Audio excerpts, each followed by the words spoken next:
আমাদের বিশ্বস্ত বন্ধু, উভয় দেশের বন্ধুত্ব সময়ের পরীক্ষায় উত্তীর্ণ।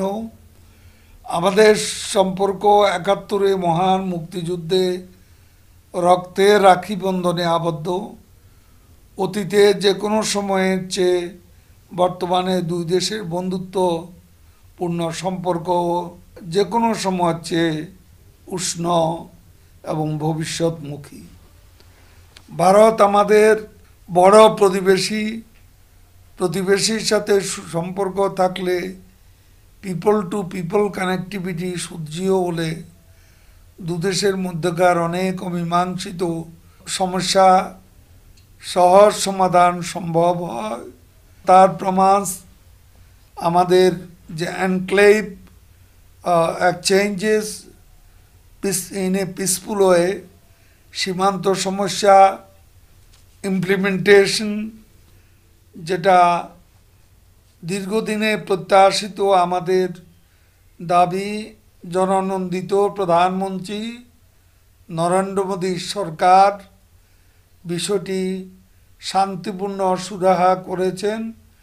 প্রধানমন্ত্রী শেখ হাসিনার সঙ্গে দীর্ঘদিন দুদেশের সম্পর্কে সরকারের আমাদের কোনো সরকার ভারতের সাথে সম্পর্ক বৈরিতার পর্যায়ে নিয়ে যায়। শেখ হাসিনা সরকার কূটনৈতিক দক্ষতা নিয়ে বৈরিতার বিপরীতে গড়ে তুলেছে আস্থার সম্পর্ক। কারণ ভারত বিশাল দেশ, আমাদের বর্ডারের ৩ প্রান্ত জুড়েই ভারতের সাথে বৈরিতার সম্পর্ক রেখে আমাদের পারস্পরিক উন্নয়ন সম্ভব নয়। যে কারণে শেখ হাসিনা সরকার দূরদর্শিতা নিয়ে এ বিষয়টির সমাধানে এগিয়ে আসেন এবং আমাদের দীর্ঘদিনের প্রত্যাশিত সীমান্ত যে বিরোধ, সেখানে যে বাস্তবায়ন, সে বাস্তবায়ন প্রক্রিয়া সম্পন্ন হয়েছে। যে এক্সচেঞ্জেস সেটাও সুন্দরভাবে শান্তিপূর্ণভাবে শেষ হয়েছে। ভারতের লাইন অফ ক্রেডিটে আমাদের এখানে অনেকগুলো কাজ ইন্ডিয়ান ইনভেস্টমেন্টে এখানে আমরা করতে যাচ্ছি, সেগুলো অনেকগুলো এগিয়ে যাচ্ছে। যেমন আমাদের বিআরটিসির বাস এবং ট্রাক ভারত যথাসময়ে সম্পন্ন করেছে, সরবরাহ করেছে। এটা আমরা ভারত সরকারকে অভিনন্দন জানাই। আমি ভারতীয় দূতাবাসের মান্যবর হাই কমিশনারকে বোধহয় দেখতে পাচ্ছি। এক্সিলেন্সি, আপনার প্রেজেন্স আমাকে খুব আনন্দিত করছে এবং আমি আপনারও বিদায় বেলা, তবে বিদায় তো আর হবে না, আপনি ওখানেও ফরেন মিনিস্ট্রির দায়িত্বে থাকবেন।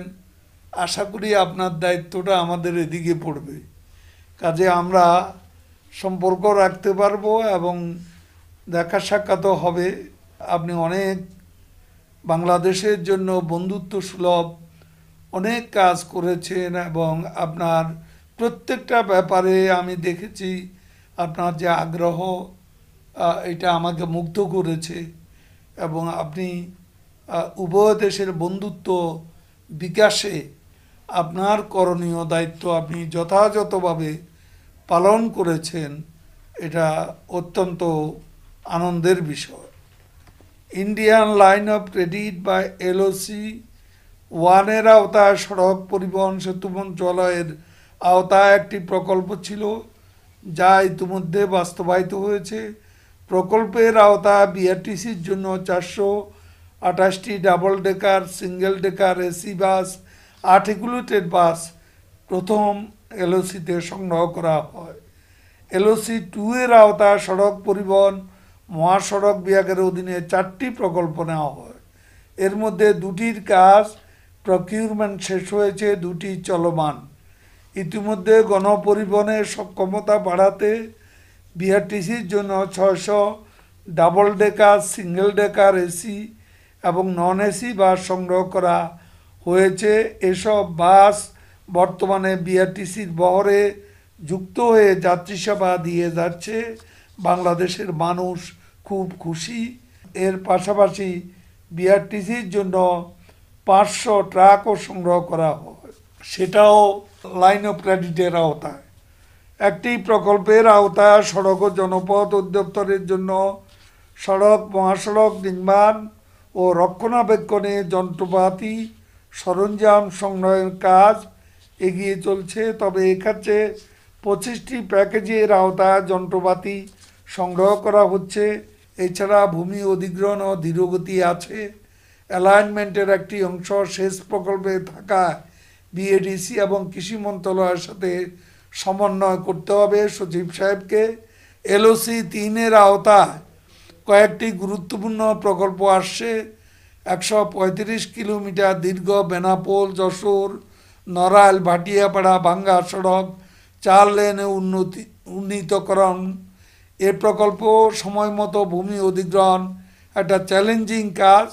বাংলাদেশ সরকার এবং LOCর অধীনে বাস্তবায়নাধীন এই প্রকল্পের আওতায় 31টি সেতু, 5টি ফ্লাইওভার, 12টি ওভারপাস, 2টি রেল ওভারপাস, 11টি আন্ডারপাস সহ 157টি কালভার্ট নির্মাণ করা হবে। ইতিমধ্যে ডিপিপি প্রণয়ন কাজ চলমান। জমি অধিগ্রহণ ও ইউটিলিটি স্থানান্তর বিষয়ক প্রস্তাব পরিকল্পনা কমিশনে রয়েছে। এছাড়া LOC 3-র আওতায় কুমিল্লার ময়নামতি হতে ব্রাহ্মণবাড়িয়া হয়ে দরখার পর্যন্ত 54 কিলোমিটার মহাসড়ক 4 লেনে উন্নীত করা হবে। সবাই মাঠমুখী না হয়ে অফিসমুখী তৎপরতায় আগ্রহ দেখা যাচ্ছে। আমি ভবিষ্যতে প্রকল্প গ্রহণের সময় অফিস ভবন সহ অন্যান্য স্থায়ী স্থাপনা নির্মাণে প্রয়োজনীয়তা খতিয়ে দেখতে মন্ত্রণালয়ের পরিকল্পনা উইংকে নির্দেশনা দিচ্ছি। সর্বশেষ আমি LOC-ভুক্ত প্রকল্পসমূহ এগিয়ে নিতে সংশ্লিষ্ট সকলকে আন্তরিকতা নিষ্ঠার সাথে কাজ করার আহ্বান জানাচ্ছি। বিএনপির পক্ষ থেকে দাবি করা হয়েছে সরকার নাকি রোগীদের পরিসংখ্যানে 82,000 রোগীর নাম বাদ দিয়েছে। এতে সরকারের কী লাভ বলুন, আমি জানতে চাই। আমরা বলতে চাই আপনারা বাদ দেওয়া এই 82,000-এর তালিকা অন্ধকারে ঢিল ছুড়লে তো হবে না। তালিকাটা যদি আপনারা কোন 82,000-এর নাম তালিকা থেকে বাদ গেছে সেটা আপনারা সে তালিকাটা প্রকাশ করুন। অহেতুক অন্ধকারে ঢিল ছুঁড়ে কারো কোনো লাভ নেই। চিরাচরিত মিথ্যাচার বিএনপির নিজস্ব রাজনৈতিক সংস্কৃতি। হত্যা, ষড়যন্ত্র এবং সন্ত্রাস নির্ভরতা বিএনপির রাজনৈতিক ঐতিহ্য। সামনে কোনো ইস্যু পায় না মিথ্যাচারের, তাই নন ইস্যুকে তারা ইস্যু বানানোর অপপ্রয়াস চালায়। প্রযুক্তির এ যুগে যখন সব কিছু উন্মুক্ত, তখন এই যে 82,000 রোগীর নাম গোপন করার উদ্ভট ও মন গড়া তথ্য বিএনপির মতো দায়িত্বশীল বিরোধী দলের নেতারা কোথায় পান আমরা তা জানতে চাই, জনগণ জানতে চায়। বিএনপি সহ অনেকে বলেছিল দেশে করোনায় লাখ লাখ মানুষের মৃত্যু ঘটবে, রাস্তায় রাস্তায় মানুষ মরে পড়ে থাকবে, খাবার পাবে না, চিকিৎসা পাবে না। অথচ আজকে দেখুন 5 মাস অতিবাহিত হলো, মাননীয় প্রধানমন্ত্রী দূরদর্শী, সাহসী ও মানবিক নেতৃত্ব এবং আল্লাহর অশেষ রহমতে তা এখনও হয়নি। তাই বিএনপির গা জ্বালা করছে। দেশের এবং জনগণের কল্যাণ তাদের অভিধানে এবং চর্চায় নেই। মিথ্যাচারই এখন তাদের রাজনৈতিক পুঁজি।